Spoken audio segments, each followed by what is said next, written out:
Hi guys, আজ সকাল সকাল চলে এসেছি একটি ব্লগ ভিডিও নিয়ে। তোমরা ভিডিওটি স্কিপ না করে দেখতে থাকো। আমি আর আমার মামি আজ বাড়িতে কিন্তু অনেক কাজ, ঠিক আছে? তাই চলো আমরা সকাল থেকে কী কাজ করছি তোমরা দেখতে থাকো। এই তো এরপর স্নান করার পর চলে এলাম বাড়িতে। আর দেখো মামি, দেখতে পাচ্ছ স্নান করে সাজুগুজু করছে। মামি এদিকে একটু তাকাও না প্লিজ। চলে এলাম, তো তোমাদেরকে বলতেই ভুলে গেছি যে আজ আমাদের এখানে বিপত্তারিণী, তাই বিপত্তারিণী ব্রত আমাদের ব্রত করেছে আর আমাদেরকে বাড়ির সব কাজ করতে হবে। তো তোমরা দেখতে থাকো।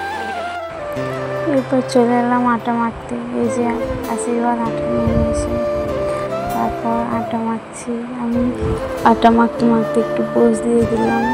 এরপর আটাতে জল ঢাললাম। এই যে গান শুনতে শুনতে আমি আটাটা মাখছি। প্রায় আটা মাখা কমপ্লিট হয়ে গেল, দেখতেই পাচ্ছ আটাটা প্রায় কমপ্লিট হয়ে গেছে। এই যে আমার ভাই দাঁড়িয়ে আছে, ফোন ঘাটছে,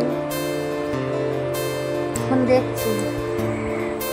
তারপর এই যে সবাই খাওয়া দাওয়া করছে।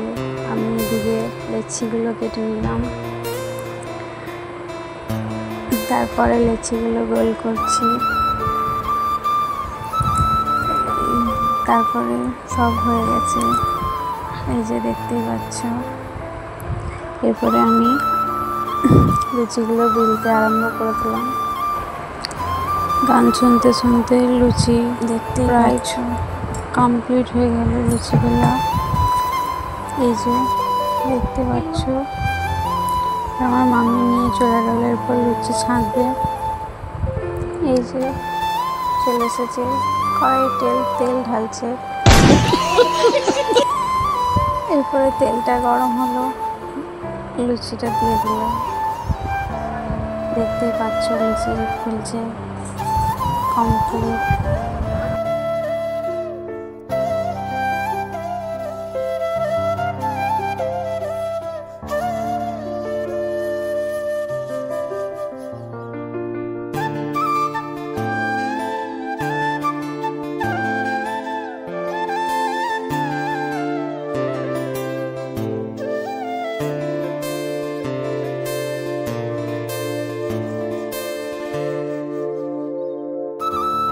লুচি ছাকা প্রায় কমপ্লিট হয়ে গেছে। তারপরে দেখি প্রচণ্ড বৃষ্টি পড়ছে, তাই আমি একটু ভিডিও বানিয়ে নিলাম।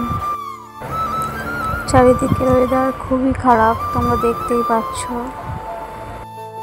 বৃষ্টির কারণে দিদা আসতে পারছিল না, তাই আমি আবার ছাতায় নিয়ে গেলাম একটু দিদাকে আনতে। এরপরে দিদা মামির হাতে বিপত্তারিণীর ধাগা বেঁধে দিচ্ছিল। মামি আবার দেখাচ্ছিল পোজ দিয়ে একটু।